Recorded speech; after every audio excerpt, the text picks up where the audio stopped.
بسم اللہ الرحمن الرحیم۔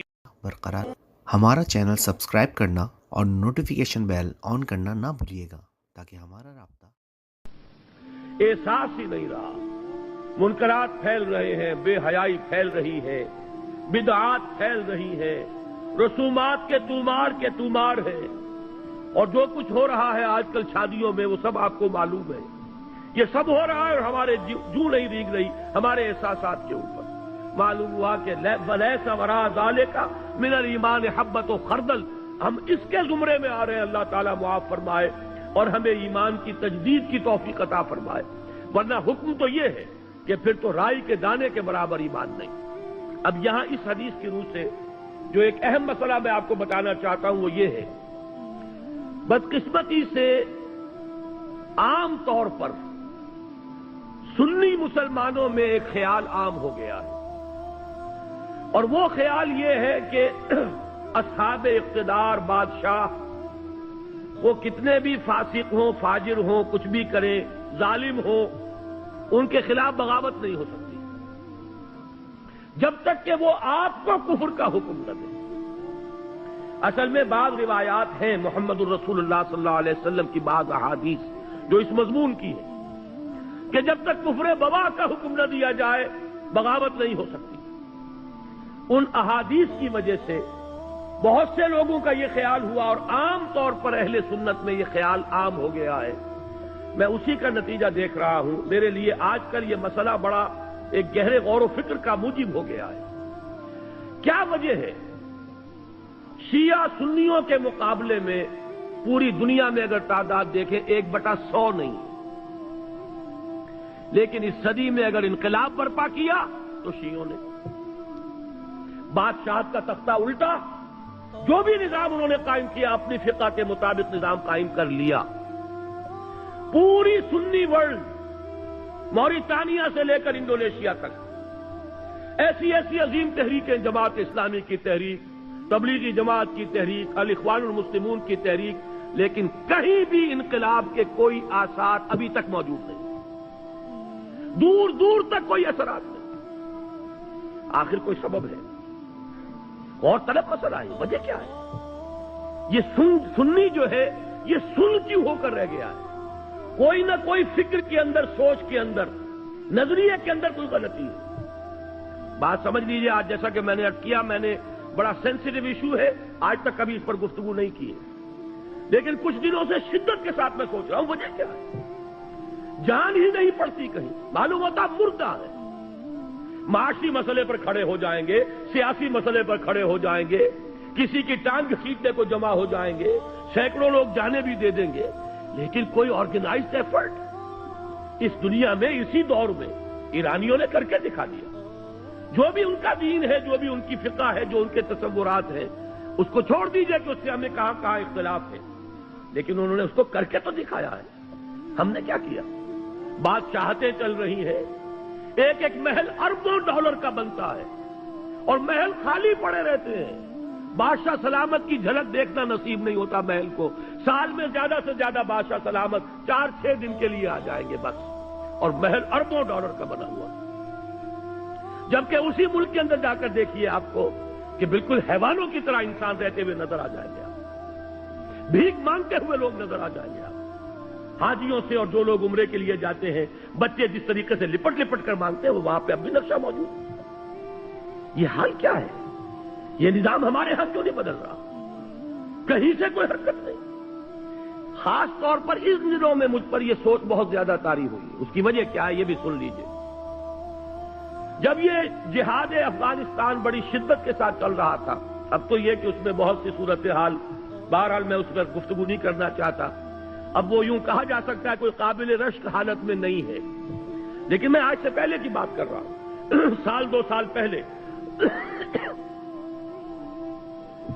روسیوں کے وہاں سے جانے سے پہلے جو شکل تھی، اس وقت ایک بات متواتر سننے میں آ رہی تھی کہ جہاد افغانستان کا فال آؤٹ، یہ جو ترکستانی ریاستیں ہیں رشیا کی، USSR کی، یہ سمرقند اور بخارا، یہ ریاستیں، ان میں بڑے اثرات پھیل رہے ہیں اس کے۔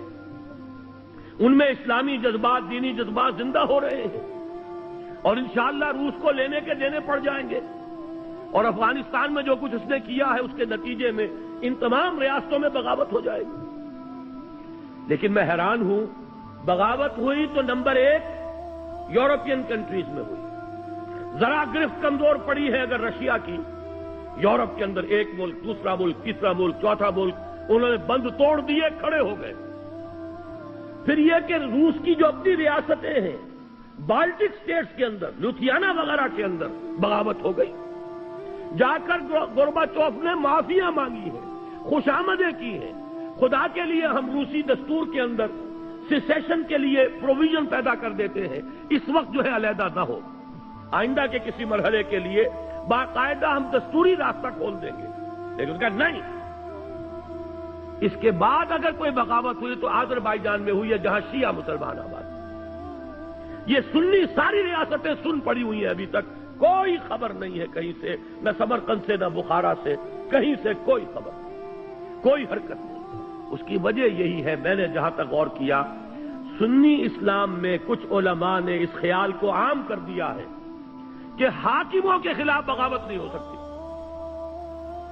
حاکم چاہے کیسا بھی ہو، جب تک کفر کا حکم آپ کو نہیں دیتا آپ بغاوت نہیں کر سکتے، وہ اپنے محل میں شراب نوشی کرتا ہو، بدماشی کرتا ہو، کرتا رہے، لیکن بغاوت صرف اس وقت ہوگی جب آپ کو کفر کا حکم دے۔ اس خیال نے سنی کانسیپٹ جو ہے اس کے اندر ایک طرح کا پیسو انداز پیدا کر دیا ہے، وہ ایکٹیو انداز جو چیلنج کرنے والا انداز ہے وہ آج ہمیں پورے سنی ورلڈ میں کہیں نظر نہیں آ رہا۔ حالانکہ اب نوٹ کیجئے، یہ حدیث بھی تو موجود ہے، من جاہدہم بیدہ فہو مومن، لیکن یہ کہ ہوتا کیا ہے احادیث کے ضمن میں، جیسے قرآن مجید میں ایک آیت آپ لے لیں، دوسری آیتیں چھوڑ دیں تو آپ کا راستہ جو ہے ٹیڑھا ہو جائے گا۔